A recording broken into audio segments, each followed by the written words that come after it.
Assalamualaikum warahmatullahi wabarakatuh. Alhamdulillah, alhamdulillahi rabbil alamin. Assalatu wassalamu ala asrafil anbiya'i wal mursalin, Sayyidina wa maulana Muhammadin. Asyhadu an la ilaha illallah wa asyhadu anna Muhammadan abduhu wa rasuluh la nabiyya ba'da amma ba'du wa ibadullah wa ittaqullah. Bersyukur kita kepada Allah dengan mengucapkan alhamdulillahirabbil alamin atas segala limpahan karunia, rahmah dan hidayahnya, serta dengan izin dan ridhonya kita dapat menjalankan amanahnya, beramal dan beribadah, zahir batin dunia dan akhirat. Bersalam kita tidak akan pernah kita lupakan, marilah sama-sama kita sampaikan kepada junjungan kita Nabi Allah Nabiul Akhirul Zaman Rasulullah Muhammad sallallahu alaihi wasallam. Atasnya kalimahnya kita kalamkan dengan membacakan Allahumma sholli ala Sayyidina Muhammad wa ala alihi Sayyidina Muhammad. Alhamdulillah bertemu lagi dengan saya Guru Mursyid Syekh Nur Muhammad Buya Irwan Maulana Al-Qalidi Pasaman Sumatera Barat. Tentunya dalam rangka meningkatkan iman dan takwa kita, perlulah kita bertadabbur diri untuk melaksanakan tajazus, untuk mendapatkan sebuah perjalanan. Apa yang dikatakan sebuah perjalanan? Bertakarub kepada Allah.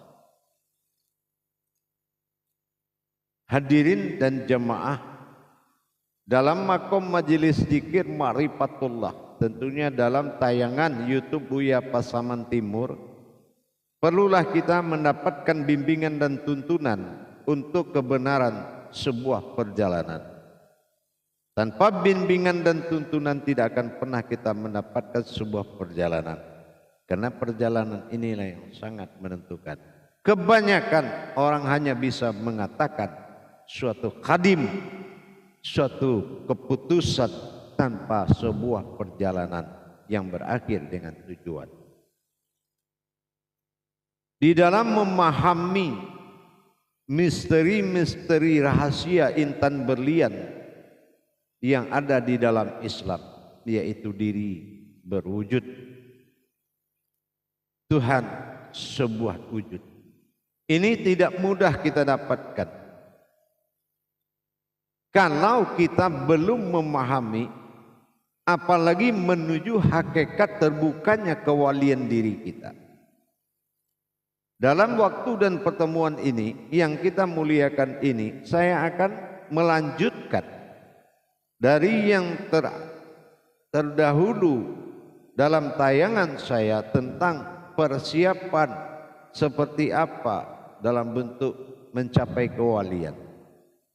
Ini persiapan.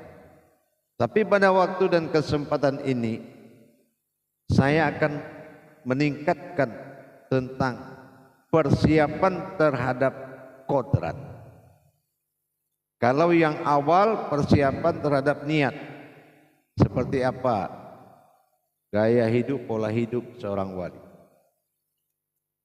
Tapi dalam makom ini, dalam situasi dan keadaan ini, saya akan menyampaikan berbagi wawasan dan ilmu pengetahuan, mudah-mudahan bermanfaat, yaitu tentang kodrat.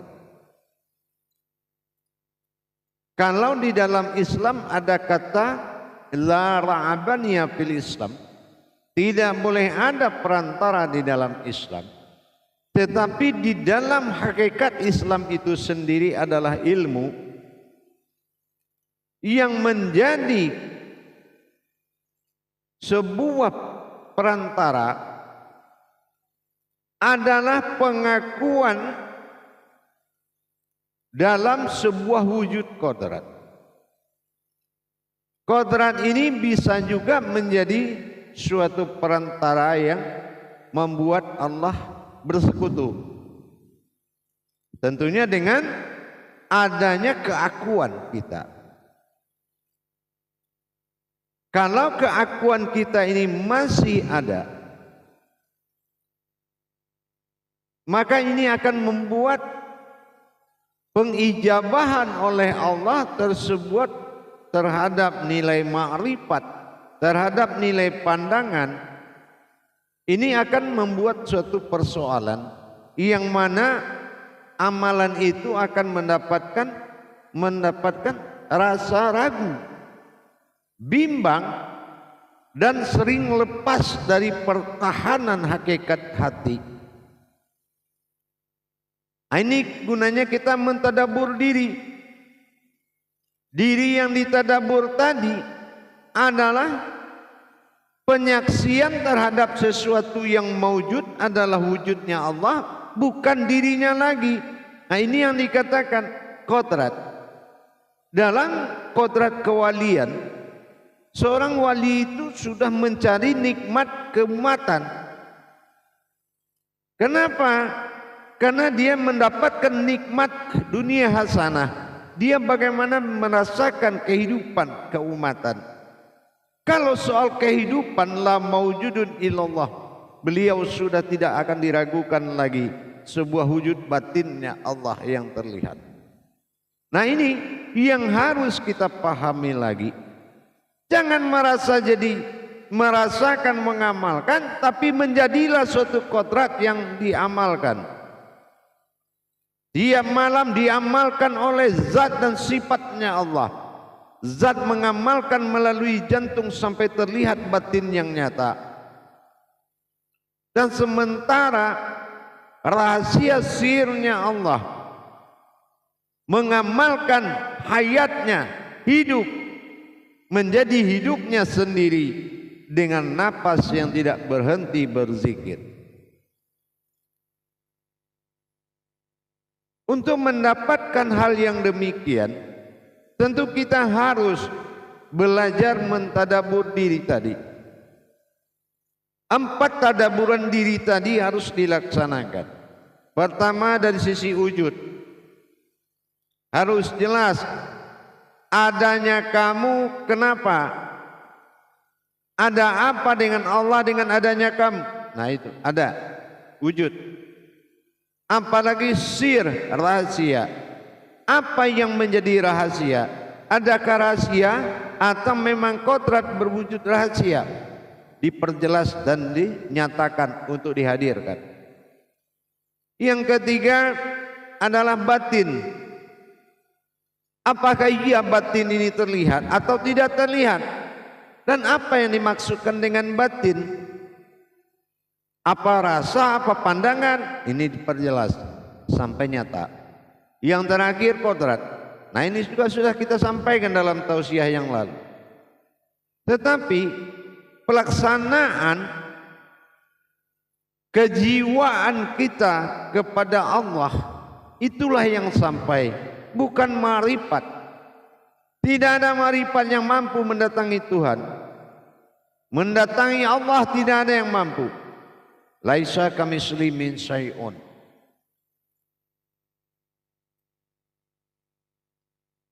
Allah tidak akan melihat seperti apa kedatangan ma'rifatmu, tetapi Allah bisa mendengar apa yang disampaikan oleh ma'rifat itu.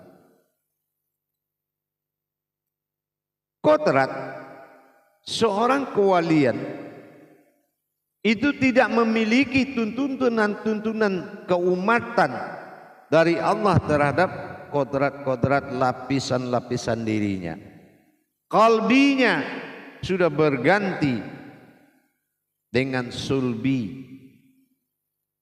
Artinya sudah menemui masa asal. Sampai pada tingkat hayat menjadi hayatnya Tuhan.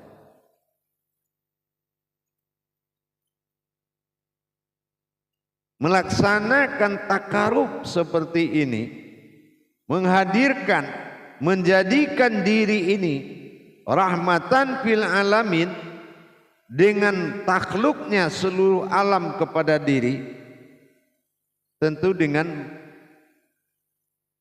mendirikan arasnya Allah pada diri. Mendirikan kodrat alif yang nyata pada diri, membuat tafakurnya alam pada diri. Mendirikan kodrat alif tersirat pada diri, membuat tafakurnya sekalian yang hayat pada diri. Ada yang hayat pada alam ini, semua yang hidup, dia akan berwasilah kepada orang yang sudah mendirikan qalbinya. Mohon kepada Allah perantara kita, perantara imamnya, khalifahnya Allah di muka bumi, dengan kita memperhatikan, yaitu tadabbur kodrat. Bagaimana kita bisa mentadabbur kodrat diri kita ini benar-benar menjadi sebuah wujudnya Allah. Di dalam kalbi ada sir, di dalam diri ada batin, dan di dalam tubuh ada hayat. Gerak bukan lagi afal, tapi afal menanggung dari fi'il. Karena ada yang menggerakkan, maka disinilah kontak jiwa langsung kepada Allah. Apa dengan kontak jiwa? Ada apa aku digerakkan? Ada apa aku diperjalankan? Semua akan terjadi komunikasi batin yang bagus. Tapi kalau kita belum siap memutuskan sifat-sifat kemanusiaan kita kepada Allah, kalau ada sifat kemanusiaan, hablum minan nas, lakukan kepada manusia, jangan lakukan kepada Allah. Ini ada makomnya, ada batasan. Apalagi mengkritik-kritik ulama, itu tidak boleh. Ulama itu pewaris firasatul anbiya, itu pewaris para nabi, meneruskan dua perjalanan hakikat agama dalam wujud batin. Maka dilenyapkan pada sifat wujud nyata. Ini pewaris.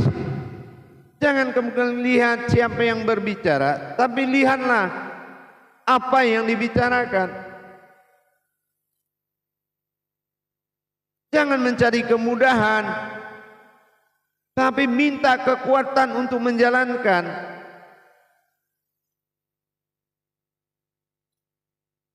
Jamaah yang dirahmati Allah, hadirin dan hadirat dimanapun berada, untuk menjadi seorang alim, wali, al-waliul wujud, wali Allah, kita perlu mendirikan alam hayatnya Allah. Lam alif, waw dia.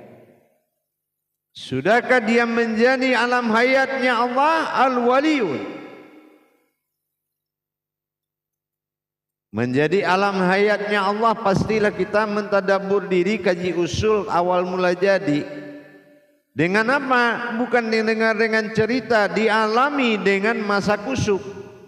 Bagaimana kita menuntut ke makom kajian demikian sehingga kita mengalami tafrid, tajrid, tauhid nyata, berhubungan nyata, mengalami dan nyata merasakan. Tentu butuh guru yang luar biasa, butuh bimbingan yang luar biasa. Kenapa?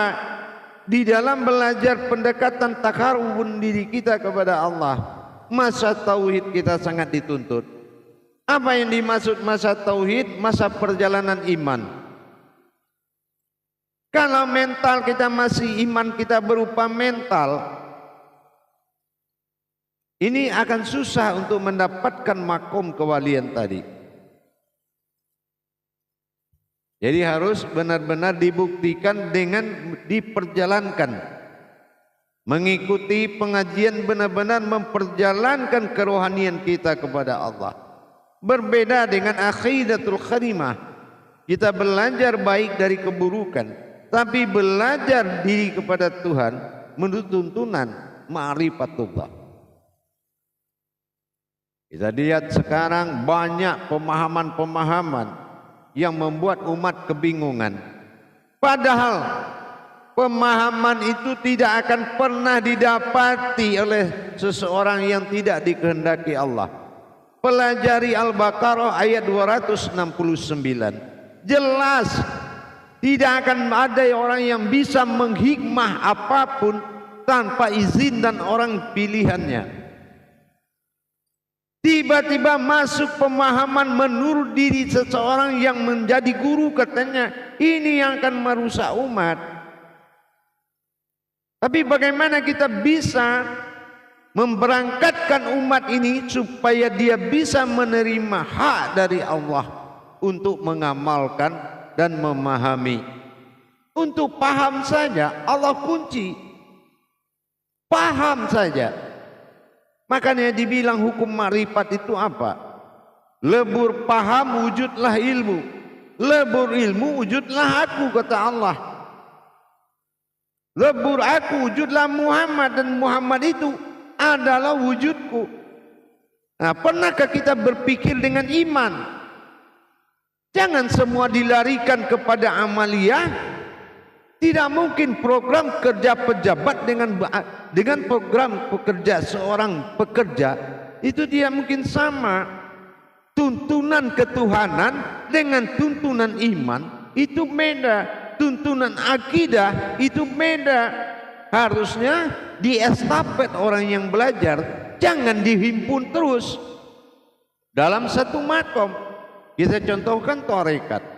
Begitu dia masuk tarekat, dikuku dan ditutup dia menerima keimanan yang lain. Ditutup, tidak boleh lagi mendapatkan guru lain. Tidak boleh belajar banyak guru.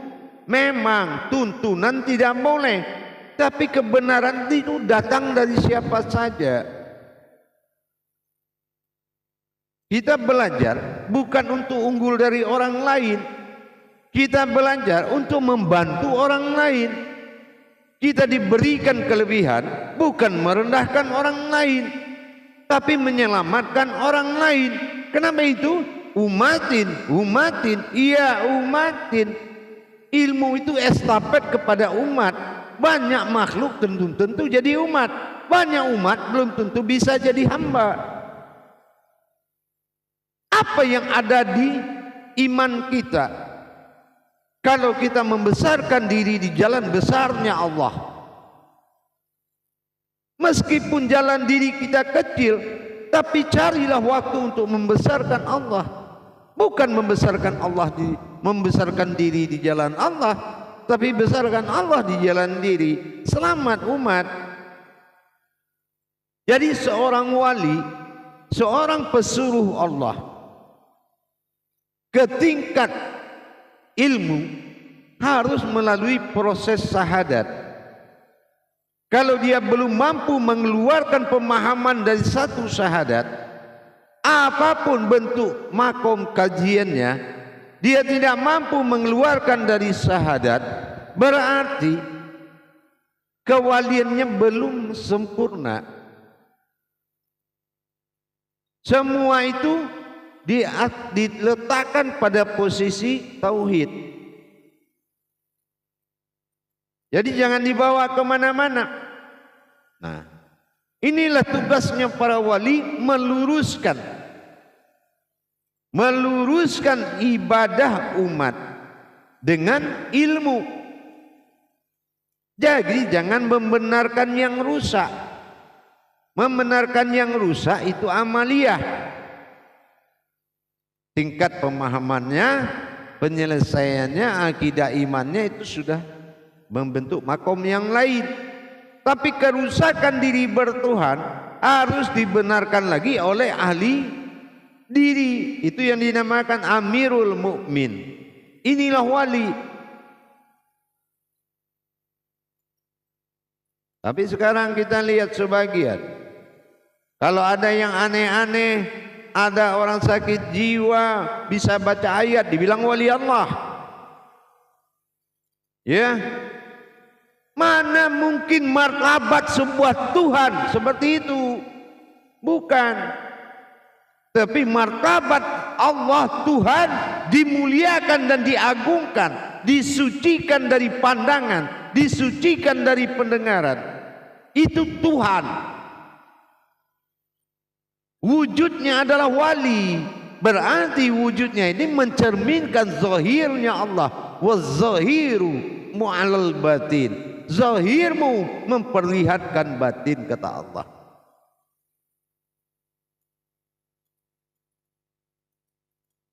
Semua ada di dalam diri kita. Inilah tugasnya para wali, meluruskan kembali pemahaman, tentunya dari kesalahan prasangka.